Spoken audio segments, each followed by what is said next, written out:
Good morning, Venice! Medyo tinanghali kami ng gising. Alas 10 mahigit na.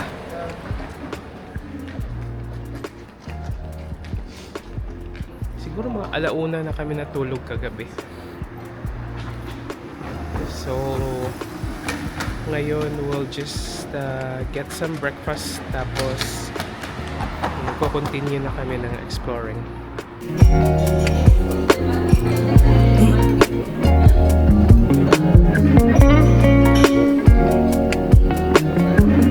Tara guys, kain tayo. Dito po kami sa Segafredo Zanetti or Zanetti. Ha?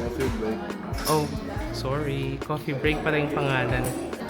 Simpleng breakfast lang po yung kinuha namin. Bali, scrambled egg, tapos So, hindi siya Italian God. kape lang na may regular coffee with milk. Tapos croissant. Yun lang. Tapos bread. Simple lang. Just to fuel our day for a few couple hours. For a few hours. Tapos before we explore.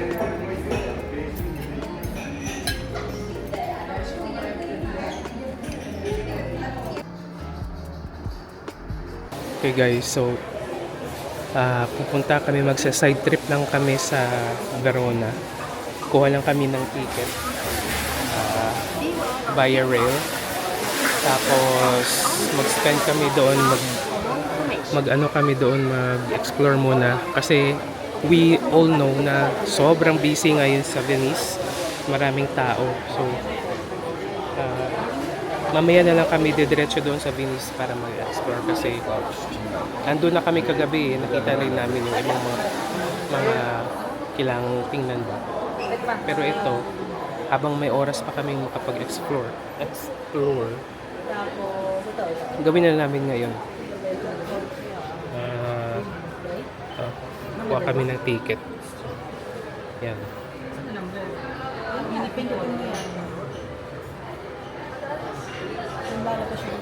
Okay guys, so nagkaroon kami ng problema doon sa may ticket booth. Hindi namin alam kung paano magbayad. Okay na sana yung kinuha namin schedule ng alis namin dito papunta ng Verona. Ang kaso, walang option na magbayad ng card. Hindi namin alam kung paano, kung ang options lang doon magbayad ng Trenitalia card nila. Parang i-scan mo yata doon para ma-loadan yung card. Tapos may cash, wala naman kaming cash. Tapos may health card, wala naman kaming health card ng Italy. Tapos may isa pa doon na basta walang option na yung pay with credit or debit card. Walang nakalagay doon. So, ginawa namin, pumunta na lang kami dito sa may ticket office mismo nila. Ito yan. Yan yung ticket office nila mismo. So, may mga number yan. Kung anong number ang isi-serve nila. At yung number namin ay ito. Yan. A295. So, medyo hintayin lang namin na matawag yung number namin. And hopefully, makakuha agad kami ng ticket before our departure time. Kasi 1:30 yung time ng ng alis ng tren papuntang Verona. Tapos anong oras na ngayon? It is 12:36. Oh. It's 12:36. So, ganun na lang. Hintayin na lang namin yung 8295. Finally, nakakuha rin kami ng ticket. Sorry guys. Ingay. Sorry naman. Kasi yung tren kararating na sa likod likod namin. So, nakakuha na kami ng ticket to Verona. We are in platform 8 at hinihintay na lang namin yung tren namin para makapag-board kami. So, I will update you guys later on. Bye for now. Hey guys! Nandito na kami sa Verona. So, palabas na namin ng istasyon. Ito, nasa istasyon pa lang nga kami. So, kailangan natin ng ticket. Ticket for another bus ride? Baka dun sa loob.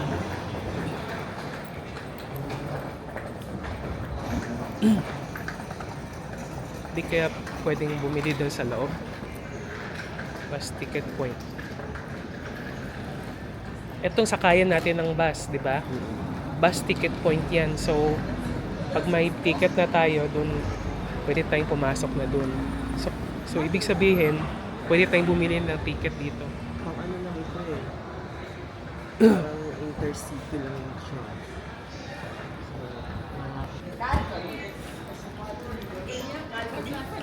Naghahanap na kami guys ng bilihan ng ticket. Kailangan naming maka-purchase ng bus ticket. Kaya maglakad-lakad kami. Tingnan muna namin kung saan. Mas maganda dito, no? Kasi hindi sobrang busy. No? I think I like it like this.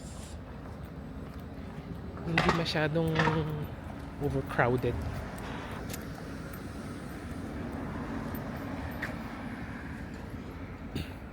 Diba?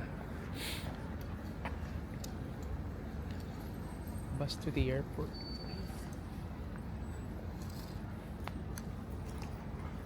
Nakakita na kami ng bus ticket machine.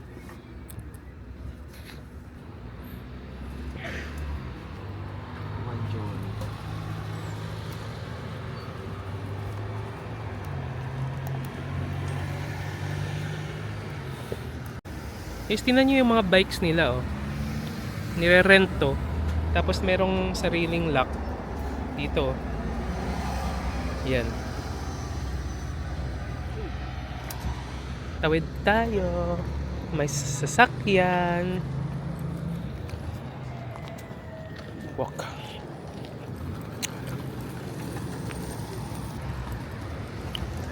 Hanapin lang namin yung bus station namin. Nakakuha na kami ng tickets. Ito.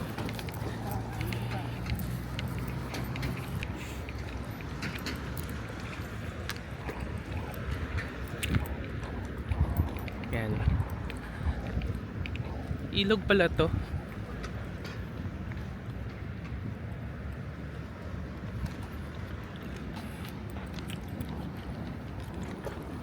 So yeah.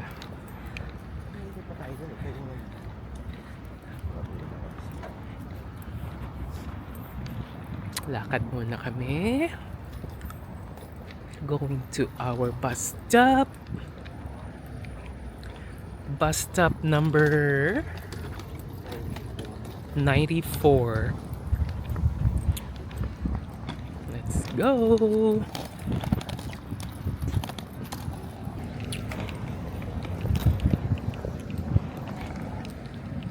Carlo Enrico. Who is he? Sino siya?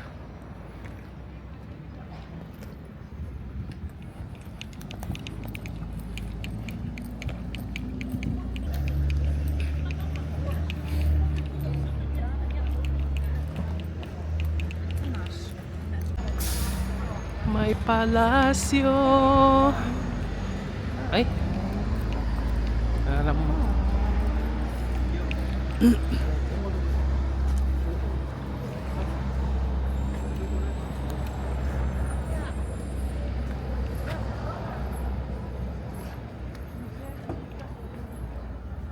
Ano itong palasyo?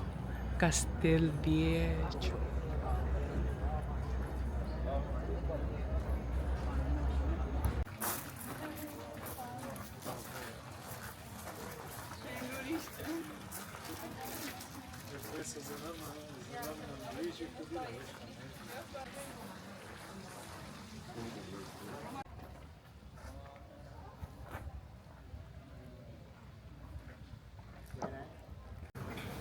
Guys, sumaglit lang kami dito sa may palasyo.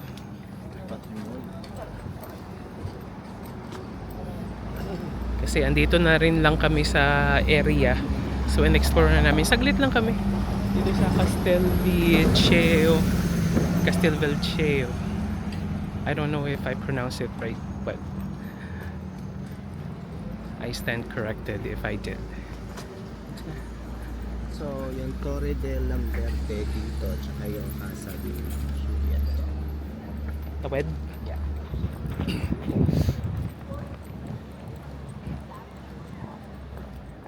Saan ang next natin? Yung Basilica nandito, pero mostly nandito lahat. Yung Basilica maganda rin yun.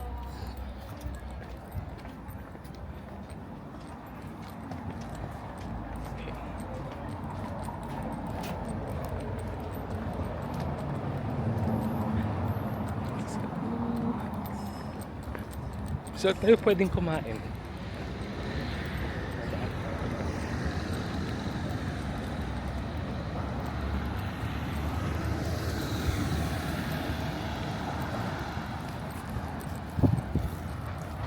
Castelvelceo.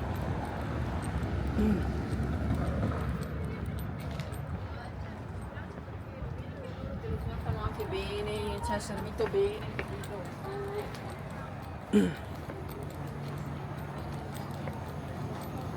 Ganda din pala dito eh. Hindi masyadong madaming tao.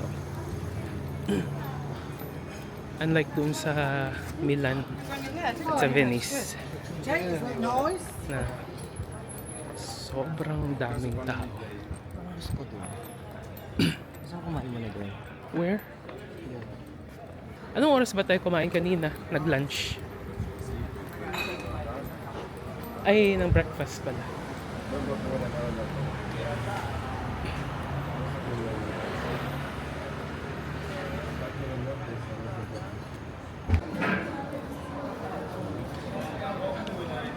Medyo papadami na ng padami ang tao.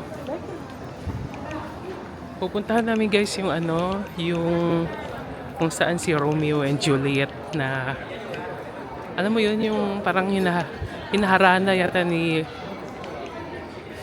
Romeo si Juliet, yung sa may parang veranda. I think so. Oh yeah, it says there, Romeo.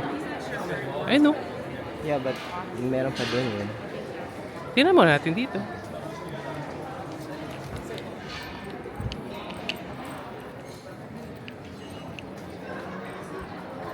Pangalan ng restaurant. Romeo, oh Romeo, where art thou, Romeo?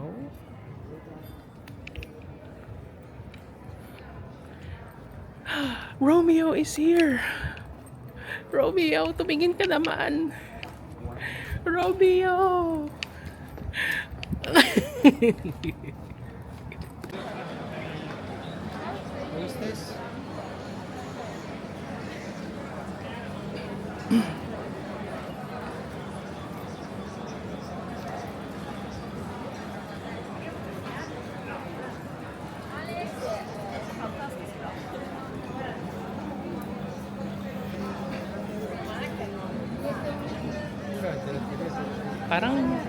Parang dito parang center town as central parang downtown. Kasi na dami ng tao dito, kumpulan na yung mga tao.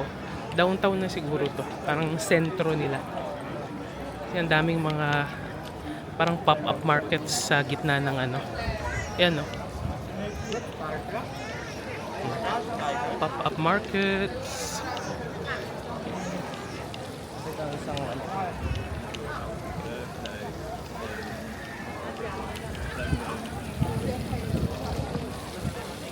Look at this. Pop-up markets. Dami. Parang magandang bumili ng bag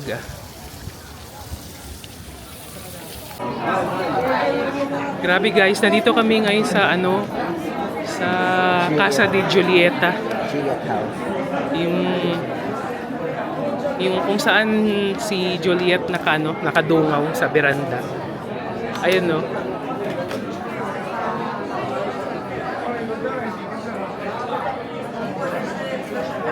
Yan yung veranda. Pero hindi yan si Juliet ha.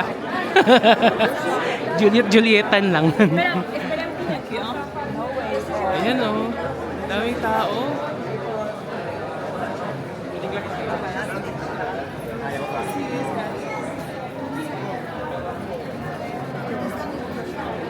Sa likod namin yung mga letters, mga love letters. Dami no.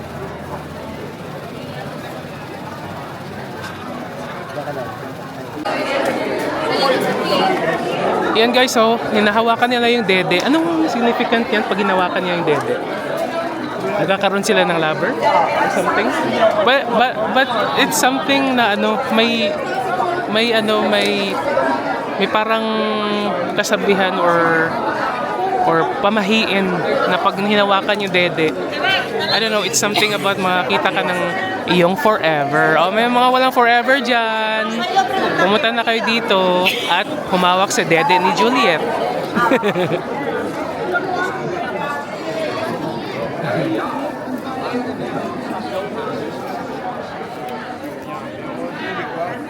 Tapos ayun yung veranda sa taas. Diba? O, tama na yan. Ang daming tao. Kakagulo. Kailangan na nating maghanap ng makakainan.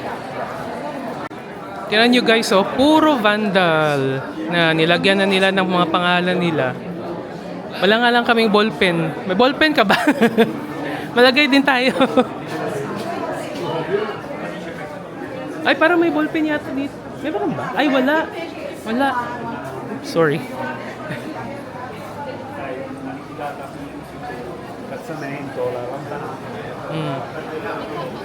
Oh, tapos na. Let's go na. Dito tayo sa gilid.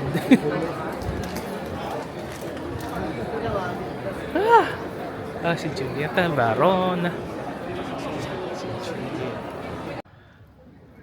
Ito guys yung Verona Arena di Verona. Under construction pa siya. May inaayos.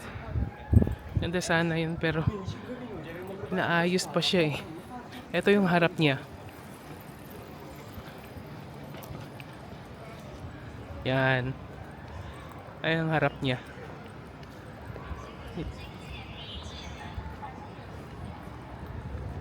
Pero marami namang magagandang buildings in the surrounding area. Yan, no? Parang palasyo din yata yun eh. Hindi, parang wall. Tapos ano ito?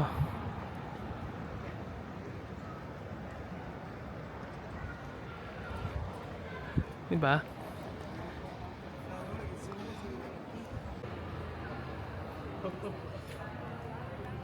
Piazza delle Armi Cattolica.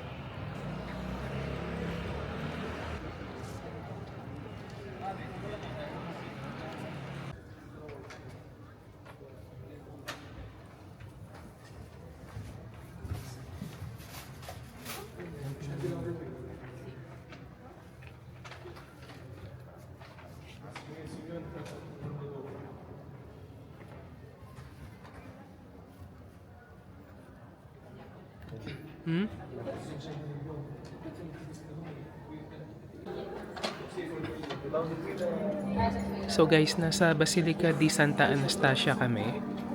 Dito lang kami sa may entrada kasi may bayad na 4 euro.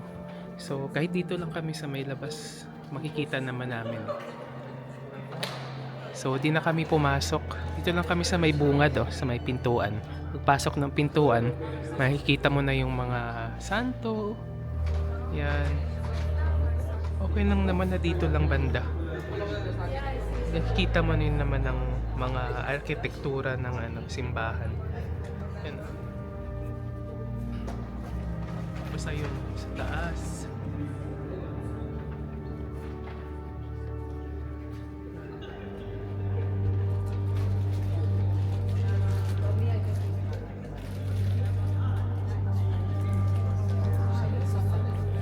So it's fine. Hindi na kailangan pumasok. Kasi medyo maliit lang naman ang simbahan na to. Parang simbahan ng Katedral ng Kalibo. So time check, it is 4:47 in the afternoon. I think we're going back to Venice. We're going to explore a little bit more Venice in daytime kasi kagabi hindi namin masyadong nakita yung kabuuan ng beauty ng Venice kagabi. Di namin masyadong nakita kasi nga gabi na, madilim. So ngayon mas maipapakita ko sa inyo yung mga places and landmarks ng Venice. After that, magdi-dinner kami doon din sa restaurant na pinagkainan namin kagabi, doon sa pinagtatrabahuan ng kaibigan ko, si Jill. Tinawagan niya ako kanina. Ang sabi niya, after daw namin mag-ikot, balik daw kami doon kasi doon kami magdi-dinner. So, I'm very thankful to Jill for having us.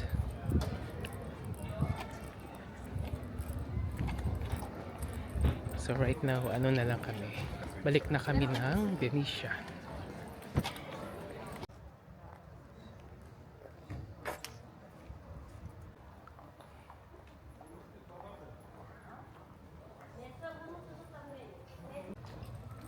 Ito naman yung kinuha ko sa'yo.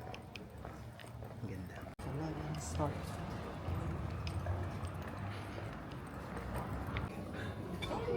Hi guys, so nakabalik na kami ng Venetia. So diretso na kami dito dumiretso na kami ni Benji dito sa restaurant sa restaurant na pinagtatrabahuhan ni Jill. So dito na kami magdi-dinner. Medyo ginabi na kami. Hindi na kami nakapag-ikot pa. Tapos gusto pa nga sana namin na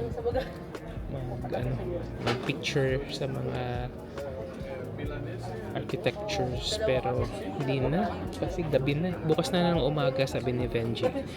So aagahan na lang namin yung check-out bukas, and then i-deposit namin yung mga bagahe doon sa may station, tapos balik kami dito and ikot-ikot ng konti at mag-breakfast na rin dito, tapos go na balik na uli sa station and then head to Austria. So imi-meet kami doon ng friend namin. Actually siya yung classmate ko noong elementary, and also she's also my friend, and as well as classmate ko noong elementary. So mag-i-stay kami doon sa kanila, and then siya na mismo yung susundo sa amin sa station bukas. So abangan niyo na lang yung update ko for our travel to Austria. Okay?